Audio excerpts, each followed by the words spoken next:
Following the highs of Stage 3, Toyota Gazoo Racing South Africa experienced contrasting fortunes on Day 4 in San Juan de Marcona. But first, let's look back at how Monday's action transpired when Nasser Al-Attiyah and Mathieu Baumel won their second stage of the 40th Dakar Rally. First 87 k's, the stage was split into two. Nasser stopped, had a puncture, and still led the Peugeot. So I was already excited then, but at the end of the stage, a great victory for Nasser. He was flying. Yes, of course. You know, we win 2 times, day 1 and day 3, and but okay, doesn't mean we are in good way, you know. But we need to be really clever.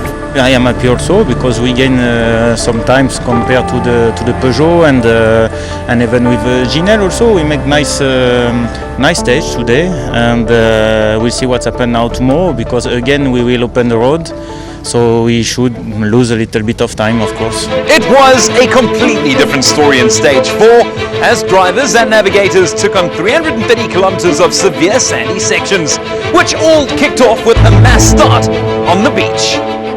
From a real high yesterday to a big reality check today. It's a very, very tough day for the team, and all 3 Hilex had different issues during the day. You know, first and foremost, Nasser, after winning so well yesterday, and a big debate about what tyre pressures to run this morning, because we were going down the beach for many kilometers in a drag race, something unusual. Nasser decided to start on quite low pressures.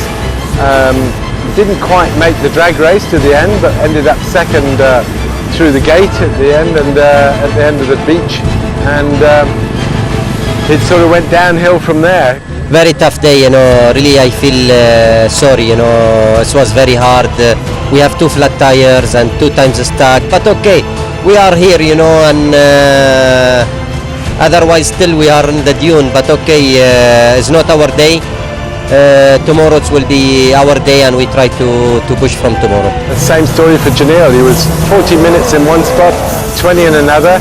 No spare wheels left because they had punctures from running at low pressure. And then we didn't have any more tyres left, so that was a little bit worrying. You know, there was a lot more rocks than I expected. And then we went basically until kilometer 220, and then we one tyre came off the rim, and then we, you know, we're in a really tricky place in the dunes, very soft sand, you know, trying to find a waypoint. We got stuck in a hole, and then we got stuck in a hole again, and you know, it took us ages to get out of there.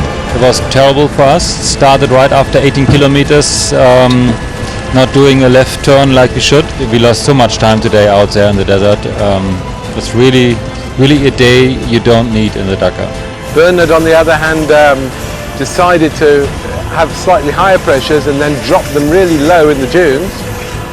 He didn't get stuck at all, but they struggled to find a waypoint, I believe, and they physically couldn't get back to the area. You know, it took 20 minutes to do a few kilometers, so that took the wind out of his sails, but fair play. He was the first Hilux home, and that's good news for Bernard and Michel. It was a really difficult stage today. It was a really Dakar stage. We really have to make some decisions to stop, to deflate, look for the waypoints, deflating again in the dunes. Nasser was stuck in front of me, we catched him. It was really not a nice day for Toyota, but yeah, we lost also a lot. One step down and we land on the nose, and then the car was like this and go back on the wheels. Then we stuck with 4 wheels. We must put the sand plates under the car, 2 flat tires. Ginelle passed me, he had get a puncture, and I passed him and I got a puncture, and it was really difficult. Most difficult stage till now. The plan was to try to be in the top 5 middle of the rally, and we are already in the top 5, so this is showing that the mosquitoes are falling every day. So we lost some time, but people lost more than us. 4 stages down, 10 to go. The vehicles next head to Arequipa for the 268-kilometer 5th stage. The race will start at daybreak, and the crews will discover the sands of Tanaka traversing terrain such as the 30 kilometers of mountainous dunes. The road will be long for everyone. Look, it takes quite a lot of energy to be positive after a day like today, but I was really lifted by both Nasser and Matthew, who said it's not over yet.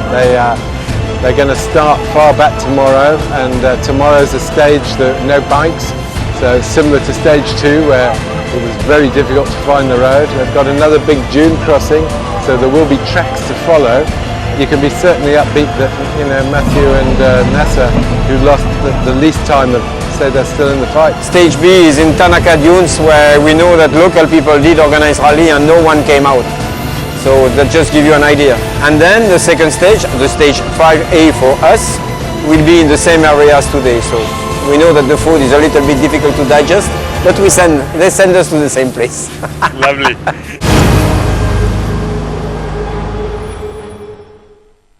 The proudly South African-built four-wheel drive Toyota Hilux has served Janelle de Villiers and a few other top drivers well over the past few years. In fact, the car has got an incredible record and finished in the top 5 in every Dakar rally that it's entered, including a number of podium finishes.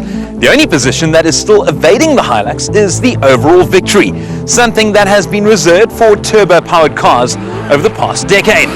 Then again, the cars that have won the Dakar in recent times are quite literally in a class of their own. Well, the cars that have won in the last 4 years, or 5 years in fact, are actually in a different class to the Hilux. They all use a turbocharged diesel engine, and we've been fighting over the last 4 years to have equality of engine performance. And then 3 years ago, the FIA installed some data loggers into the vehicles, the top 10 vehicles, and then it was immediately evident that the normally aspirated engines, which is what we use, are really not balanced in terms of the regulations, the restrictor size, and of course there's no limit on turbo boost for those turbo diesel engines. When we take all of this into consideration and the difference in performance from the restrictor size and the difference in torque from the unrestricted boost, I think we've done pretty well. We've got two second places and a third place, so that's 3 podiums out of 5 years. But of course we haven't won yet, and that's the key. So there is a very good plan in place that might see the Hilux doing even better in 2019. But that doesn't mean that Toyota Gazoo Racing South Africa didn't do everything in their power to be more competitive in this year's race. The car that started the 2018 Dakar is still very much a bulletproof, tried and tested four-wheel drive Toyota Hilux. But under the skin, it is almost brand new. This is the first time in 5 years that we've introduced something that is radically different. Although we've got the same engine and gearbox, they are in a different position in the car. We've maximized the rules to really the limit as far as we can see it. And the initial testing looks very, very promising. When we consider the new car and what we've aimed for in terms of regulation changes, the weight was lower, so the car is built a lot lighter, so we can achieve the minimum weight very easily. We've got a lower center of gravity with the engine position, and we've got more stable suspension geometry because of the design aspects that we've chosen for this car. So it is very different, and which also means that it offers more challenges in terms of setting up and tuning and exploiting the new car. So that's what team boss Glenn Hall had to say. But what does the new car feel like from behind the steering wheel? Who better to ask than the man himself? Well, I mean, obviously the new car is quite a bit different to the old car with the engine in the middle, and more suspension travel with the new rules, 30 millimeters more, which is not a lot, but it all helps.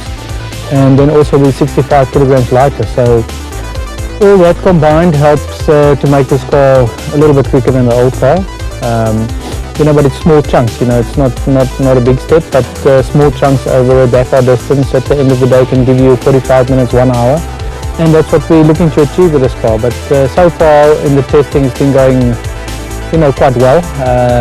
It's always, as always with a new car, you always have a lot of things to refine, a lot of things to sort out, and it's no different with this car. So you know, we've done a lot of work so far, especially on the suspension to get that right, because the geometry is quite different on this car. It's completely different to the old cars. So you know, all in all, we're getting closer to where we should be, and the car is starting to feel you know, more like we wanted to feel you know, come the beginning of the Dakar. So so far so good.